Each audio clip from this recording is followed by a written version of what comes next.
Ela, inclusive, havia se arriscado por uma rota ilegal.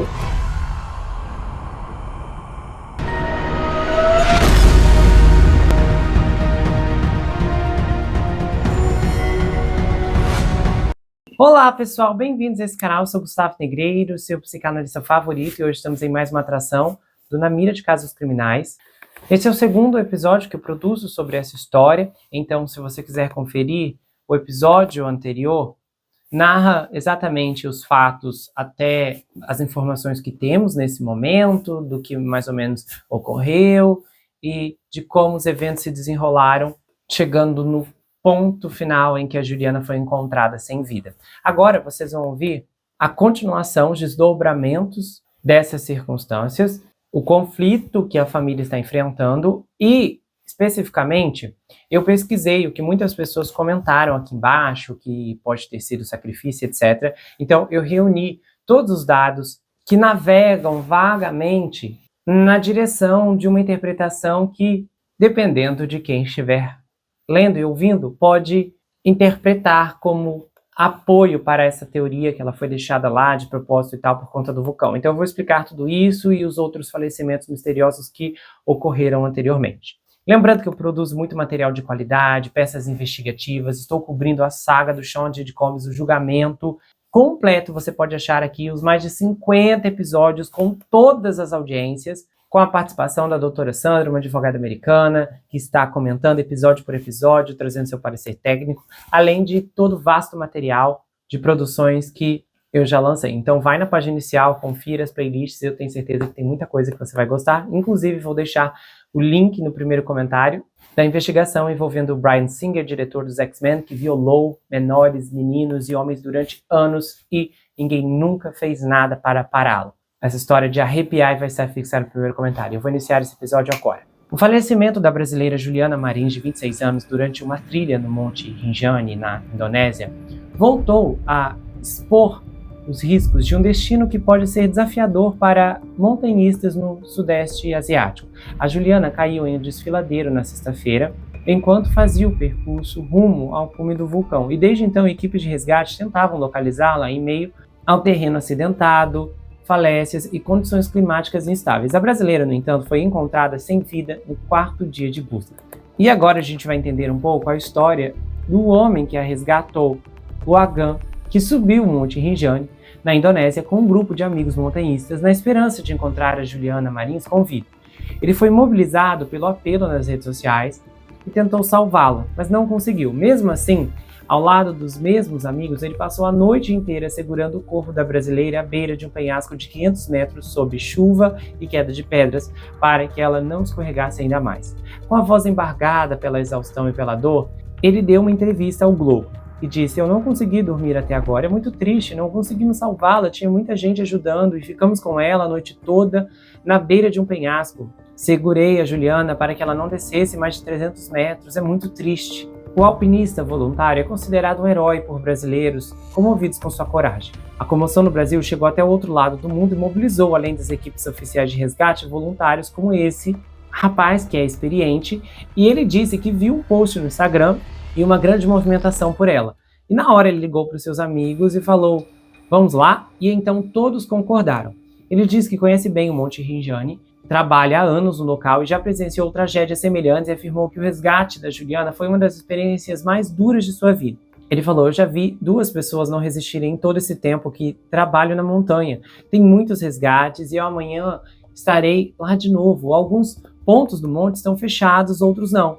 E aí, na madrugada, enquanto o corpo era mantido seguro no penhasco, os voluntários ainda não haviam conseguido se alimentar ou buscar atendimento médico. E eu estava machucado, eu machuquei a perna e os meus colegas alpinistas também se feriram e ainda nem conseguimos ir para o hospital. Só conseguimos comer agora, 1h da manhã aqui. A bravura do grupo logo se espalhou pelas redes sociais e o alpinista passou a ser chamado de anjo por brasileiros comovidos com sua atitude. Com humildade, ele respondeu: "Eu vi que me chamam de anjo no Brasil. Eu agradeço, mas eu não consegui salvá-la. Vocês me agradecem muito, mas eu que agradeço." A Juliana não sobreviveu, mas graças a esse gesto de coragem e solidariedade, o seu corpo foi encontrado e devolvido à família. Para o montanhista, fica a frustração de não ter conseguido evitar o pior. Ele disse: "Eu não estou feliz. Eu queria que ela estivesse aqui e ela não está. Eu queria salvar a Juliana. Na tarde de quarta-feira, a família da Juliana publicou no perfil do Instagram, que acompanhou o resgate dela, um agradecimento aos voluntários, incluindo a Gan e outro rapaz chamado, acho que é Chu, ou Choi, e eles disseram: em nome da família da Juliana Marins, queremos expressar nossa mais sincera e profunda gratidão por toda a generosidade, coragem e apoio que demonstraram ao se juntarem à equipe de resgate no Monte Rinjani. Foi graças à dedicação e experiência de vocês que a equipe pôde finalmente chegar até a Juliana e nos permitir, ao menos, esse momento de despedida. O gesto de vocês jamais será esquecido. Recebam todo o nosso respeito, admiração e eterna gratidão.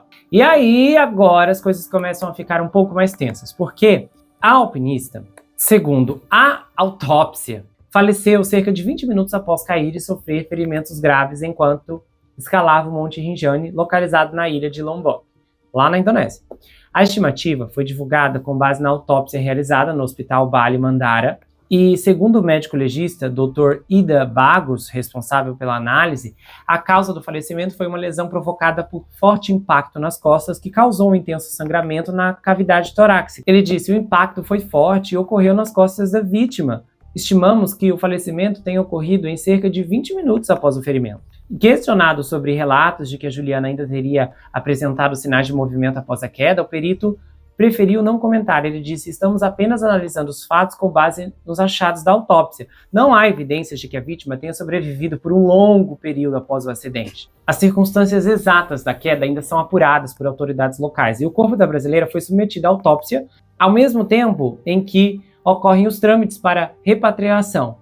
O Itamaraty acompanha o caso por meio da Embaixada Brasileira no país. Só que aí, a família da Juliana Marins contou ao Globo que só soube dos detalhes da autópsia depois que as informações já divulgadas foram relatadas na imprensa, nessa sexta-feira. Então, enquanto o hospital de Bali disse que não havia evidência que a Juliana tenha agonizado por mais de 20 minutos após o trauma que causou seu falecimento, um problema real surge, porque o médico não aponta o horário exato em que isso teria ocorrido e o relato entra em conflito com os registros feitos por turistas e com a própria cronologia do resgate. A família, que está dividida entre o Brasil e a Indonésia, criticou a falta de comunicação das autoridades locais. Segundo os pais, nenhuma informação oficial foi repassada antes da coletiva de imprensa do legista. Mariana Marins, a irmã da Juliana, desabafou dizendo assim: olha, tudo que eu sei, eu vi pela mídia, em nenhum momento houve compaixão ou respeito suficiente para nos reunir e informar primeiro. Ficamos sabendo depois porque o legista quis seus 15 minutos de fama. Mais um absurdo no meio de toda essa história. Segundo ela, o pai da Juliana, Manuel, que está em Bali, só seria informado sobre a autópsia da filha à noite. E ela disse: eu não estou no Brasil, mas o meu pai está em Bali. E ele me contou agora, depois de todo mundo já ter tomado conhecimento da autópsia pela imprensa, que talvez haverá uma reunião com a família por agora, à noite.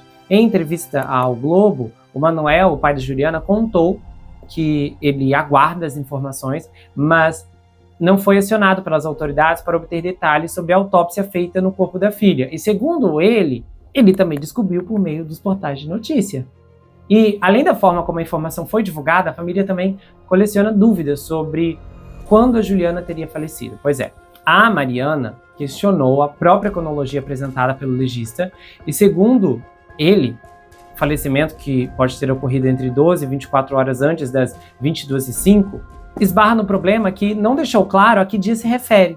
A Juliana caiu no sábado, dia 21, pela manhã, e o corpo foi resgatado apenas na quarta-feira seguinte. Então a estimativa do falecimento nesse intervalo abre margem para interpretações contraditórias. Se o legista disser que o falecimento foi 12 horas após a primeira queda, isso é mentira, ela disse. Temos relatos de turistas, registros, vídeos, muita coisa que comprova que a Juliana ficou viva por muito mais tempo. O ferimento fatal pode ter acontecido na última queda, já perto do resgate. Agora, se ele confirmar que foi entre 12 e 24 horas antes do resgate, isso muda tudo. Muita coisa. As imagens feitas por turistas mostram a Juliana com vida pelo menos 3 horas após a queda inicial e ela teria pedido ajuda e o grupo utilizou um drone para localizá-la. Então as gravações foram entregues à família e aos envolvidos nas buscas. Aí ela disse: vamos ter acesso a essas informações agora. O meu pai já está lá. Então, nós temos perguntas específicas aqui, como por exemplo, o que causou o falecimento? O legista disse que a partir de fraturas ósseas ocorreram danos aos órgãos internos em sangramento. Com isso, pode-se concluir que a causa do falecimento foi de um trauma contuso que causou danos aos órgãos internos e hemorragia. E quanto ao tipo de trauma, foi causado por um objeto contundente. E o que falta é que, dentro dessa linha, não se sabe se ela colidiu em uma pedra ou mesmo na superfície. Outro ponto é, o falecimento ocorreu muito tempo depois dos ferimentos? Não ficou claro qual queda de fato provocou o falecimento da Juliana. Isso porque os turistas conseguiram filmá-la com um movimento cerca de 3 horas após ela ter caído da trilha, como revelam as imagens. No vídeo, a Juliana aparece sentada na fenda de uma rocha e vemos confusão nas suas mãos. A questão do translado do corpo da Juliana também veio à tona quando o Itamaraty anunciou que, segundo o artigo 259 do decreto 9.199 de 2017, não cabe ao Ministério arcar com o translado. E a Prefeitura de Niterói ofereceu arcar com os custos. Entretanto, o presidente Lula anunciou que revogará esse decreto para que o governo assuma a responsabilidade das despesas. E o novo decreto, de número 2.535, com as alterações, foi publicado no Diário Oficial da União no dia 26 de junho de 2025. Entretanto, a família aceitou o apoio da Prefeitura de Niterói. Ok, essas são as atualizações que eu encontrei. Eu gravo esse vídeo agora, na madrugada de sexta-feira. Vocês devem estar assistindo o caso agora na noite de sábado. Pessoal, preciso fazer uma atualização muito importante, porque depois que eu gravei o vídeo, eu encontrei a seguinte notícia, que agora foi confirmado pelo legista que a Juliana pode ter permanecido viva por 4 dias após cair de um penhasco e que o seu falecimento teria ocorrido entre 1 hora e 13 horas de quarta-feira. Aí ele disse assim para a BBC: a vítima faleceu entre esse intervalo com base nos sinais observados no corpo durante a autópsia. E então eu consegui pesquisar um pouco sobre o vulcão, a região, e vocês vão ouvir esses dados. Bom, o Rinjame é considerado um portal entre o mundo físico e espiritual, sendo um símbolo do ciclo da vida, do falecimento e do renascimento. O povo acredita que ali há espíritos protetores que aliviam as dores e trazem paz de espírito. O lago Segaranak, que fica ao redor do vulcão, é cercado por rochas vulcânicas e também considerado sagrado.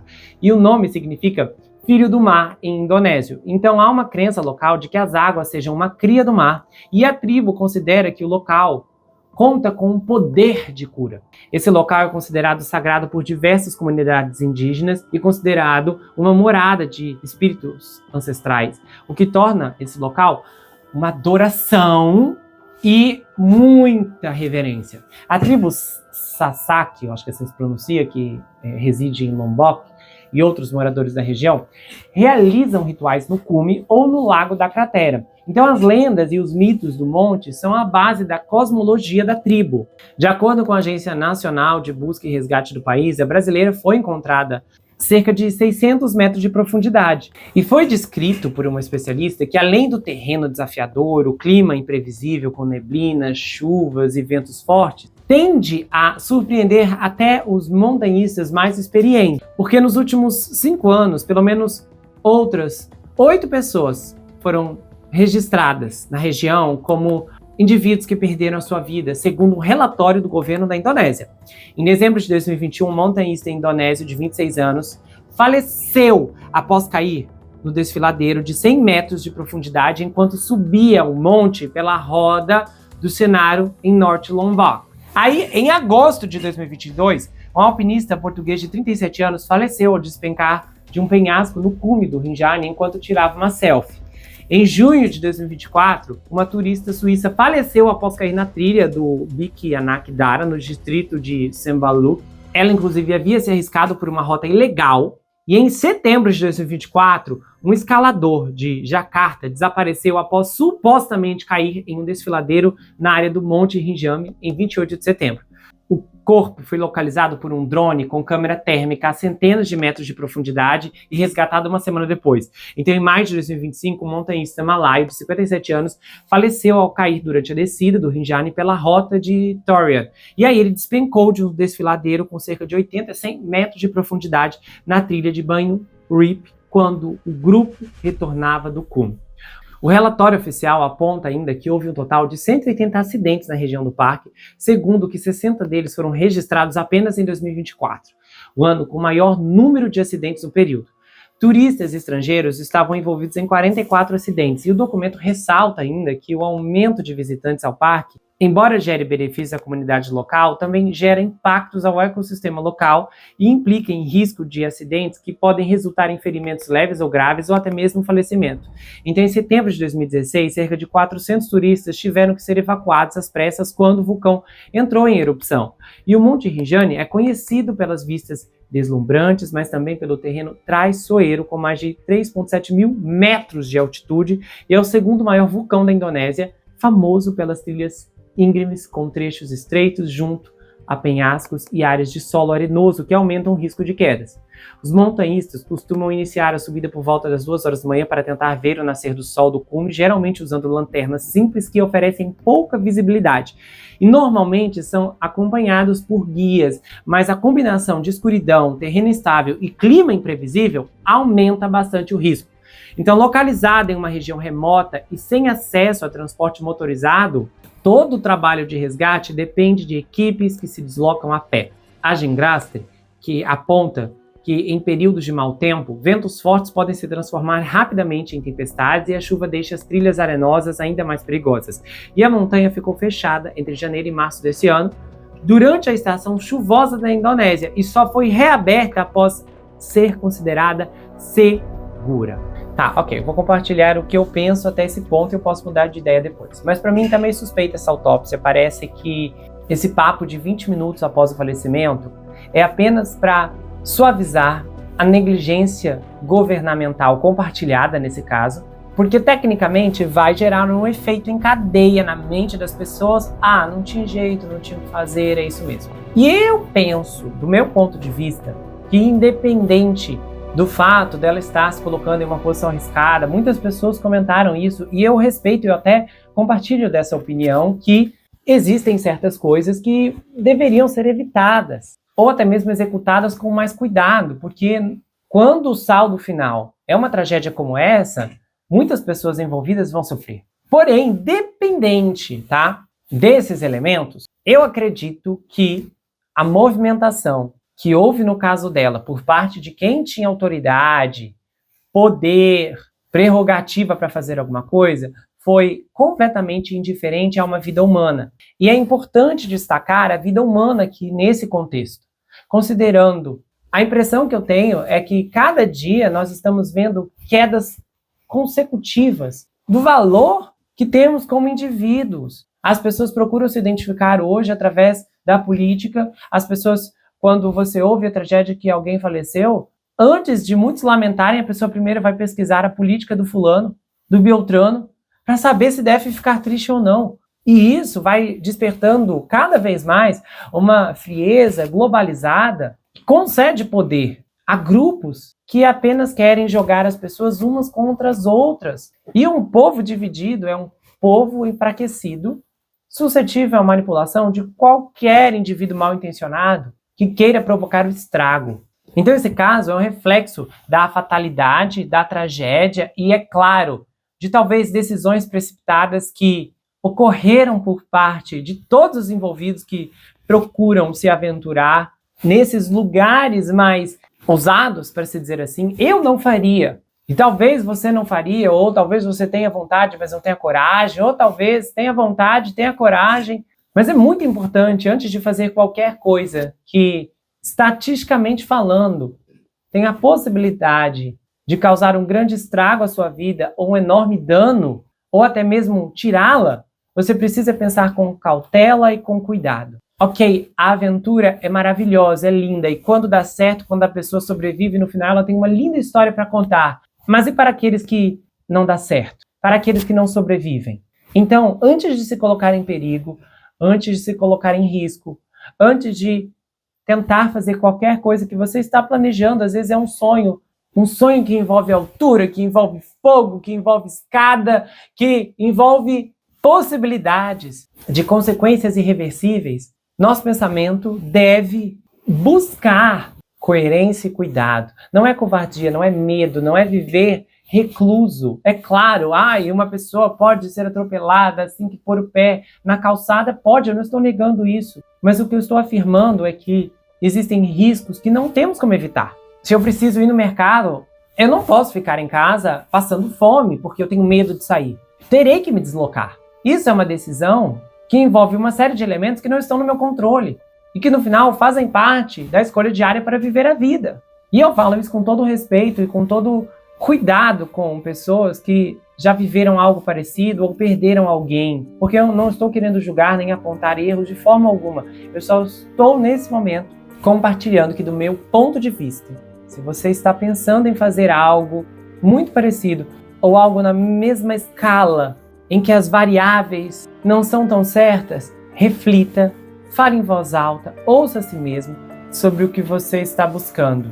Porque ninguém nunca imagina que vai se envolver em uma tragédia que culminará no final de sua vida e isso fará com que você se torne manchete mundial, temas de vídeos em todo o mundo, de uma vida que foi lamentavelmente interrompida, porque todas as pessoas que se comoveram e queriam ajudar, infelizmente não tinham recursos suficientes para fazê-lo, enquanto aqueles que detinham algum poder e autoridade apenas deram as costas, porque para essas pessoas, infelizmente essa moça não tinha nenhum valor. Se você gostou desse episódio, se inscreva no canal, ative o sininho que é muito importante, confira se ele está selecionado para você receber todas as notificações, do contrário, o YouTube não vai levar até você todos os episódios que eu produzo aqui. Compartilhe esse vídeo, comenta, dá o seu like e se você quiser, você pode me seguir, Gustavo N Psicanalista, lá no Instagram. Eu também tenho um canal de cortes, onde as análises são recortadas e postadas por lá, além que eu também tenho um grupo no Telegram, onde eu faço postagens recorrentes, converso com os inscritos, faço enquetes, tenho uma interação muito exclusiva e colaborativa por lá. E se você quiser saber mais sobre mim, adquira meu livro Perfeito Estranho.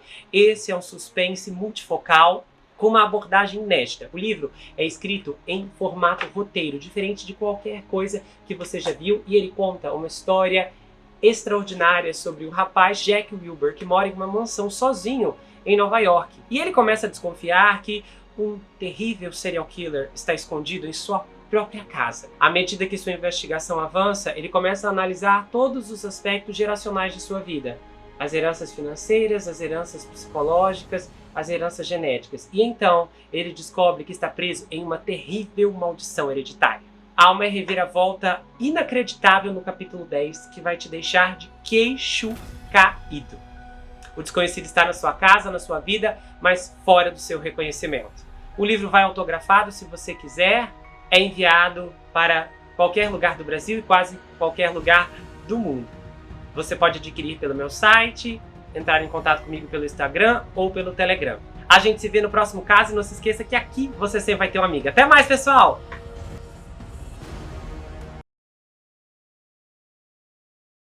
Se você gostou desse episódio, se inscreva no canal, ative o sininho que é muito importante, confira se ele está selecionado para você receber todas as notificações, do contrário, o YouTube não vai levar até você todos os episódios que eu produzo aqui. Compartilhe esse vídeo, comenta, dá o seu like e se você